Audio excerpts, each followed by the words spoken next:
Now let's discuss Peter Thiel and his $4 million price prediction, as well as rumor has it, and I'll be covering this as well, that he dumped most of his Bitcoin position at the top of the market practically 30 days before the crash. So let's break this down, because Peter Thiel was actually one of the keynote speakers at the Miami conference for Bitcoin. And here's what he had to share as I transcribed his speech. And then we'll discuss him reportedly making $1.8 billion, cashing out on his 8-year bet around the time he was touting these all-time high predictions. So here we go. He says, the enemies list is the list of people who I think are stopping Bitcoin. He says there is a lot of them. They tend to have nameless, faceless, bureaucratic perspectives, which of course is one of the ways they hide. He goes on to share, we are going to try to expose them and realize that this is sort of what we have to fight for Bitcoin to go up 10x or 100x from here. Now, just FYI, to give you some perspective, at the time he made this prediction on stage at the Bitcoin Miami conference,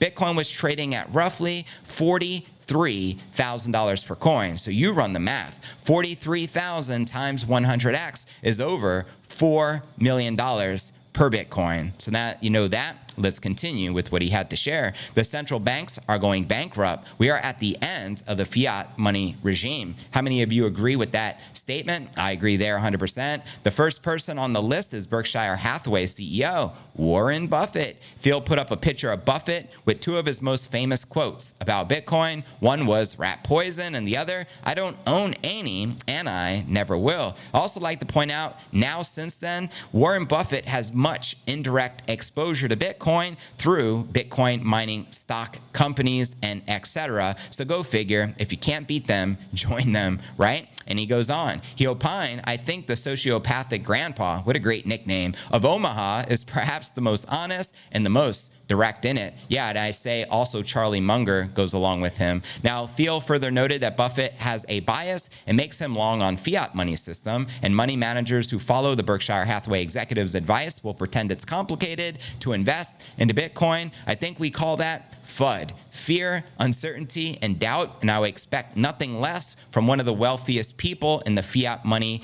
matrix Ponzi scheme. You know what I mean? So just saying. The next person on the list of Bitcoin's enemies is the one and only JP Morgan Chase CEO, Jamie Dimon, or as Max Kaiser calls him, Jamie the Tapeworm. Thiel put Dimon's picture up with the following quote, I don't call them cryptocurrencies, I call them crypto tokens, because currencies have rules of law behind them, central banks and tax with authorities. Now, you guys already know how I feel personally about JP Morgan Chase CEO Jamie Dimon, so I won't go any deeper there. But anyways, we know he's an enemy of Bitcoin and always has been. The next picture he put up was of the BlackRock CEO, Larry Fink, with the following quote, I see huge opportunities in a digitized crypto blockchain related currency, and that's where I think it is going to go. Now, just FYI, Larry Fink is the CEO of the largest asset management firm in the entire world, which owns a large share in virtually all of the companies in the S&P 500, and that is BlackRock. They currently have over $10 trillion in assets under management, and for a long time, he was spreading FUD regarding Bitcoin. But guess what? Like I mentioned earlier, if you can't beat them, join them, because they just most recently, a few months ago, they submitted their application for a spot Bitcoin ETF, which ultimately means they're going to be introducing this to the institutions which have trillions upon trillions of dollars, as there's currently north of $700 trillion in the total addressable market, and they want their piece of the Bitcoin pie. So he goes on to share, the PayPal co-founder added that Fink's quote is somewhat representative of the whole genre of Bitcoin attacks that need further context, stating that pro-blockchain is an anti-Bitcoin term, very typically. Thiel then brought up the environmental, social, and governance, ESG standards, elaborating the following, the label they have come up with, and perhaps the real enemy, is ESG. I think that ESG is just a hate factory. I also like to throw out there, Elon Musk, he stopped taking Bitcoin payments for Tesla, and he says it's because of the FUD regarding this ESG, and we all know it's not more than FUD, and it's already been proven that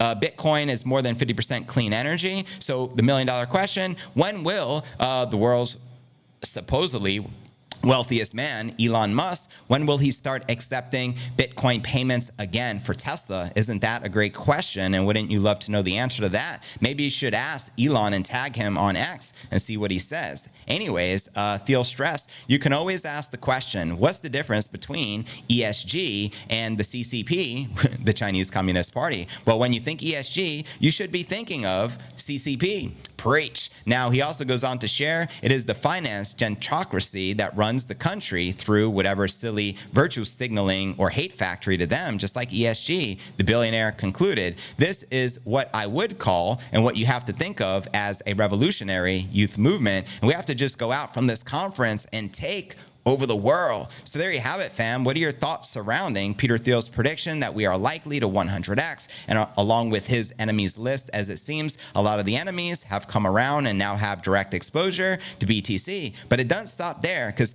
around that time he was making this $4 million Bitcoin price prediction. He allegedly dumped most of his position, cashing out in with over $1 billion in profits for his fund. So let's also break this down, as this is also very relevant.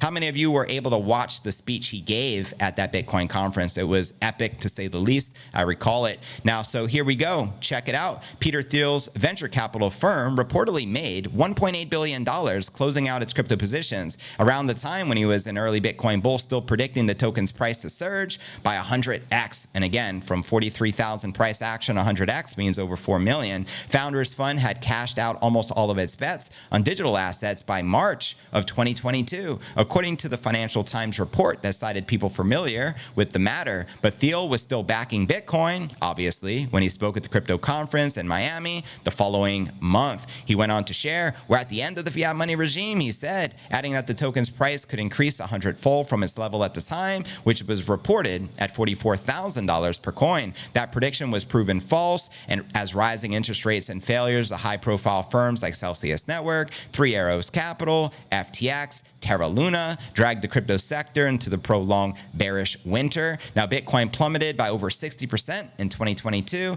and was trading at under 17,000 by the end of the year. And I believe the bottom currently for the cycle is 15,700. How many of you feel that that bottom is in? Let me know, chat. Founders Fund first started pouring money into crypto all the way back in 2014 when Bitcoin was only trading at roughly $750 per coin. So by the time Bitcoin reached its all-time high in November of 2021, it had surged 8,500% from that particular level. Not too shabby for a 7-year run, wouldn't you say? Now, Thiel has a long track record as one of Silicon Valley's most prominent tech investors. He took early stakes in startups, which include Facebook, Elon Musk's SpaceX, and ride-hailing app Lyft, and even co-founded PayPal back in 1998. Thiel is also a high-profile supporter of the Republican Party and continued to voice his support for Donald Trump since the former president left office in January of 2021. The fund held around 2/3 of his portfolio in Bitcoin at one time, but now has significant exposure to crypto, according to FT's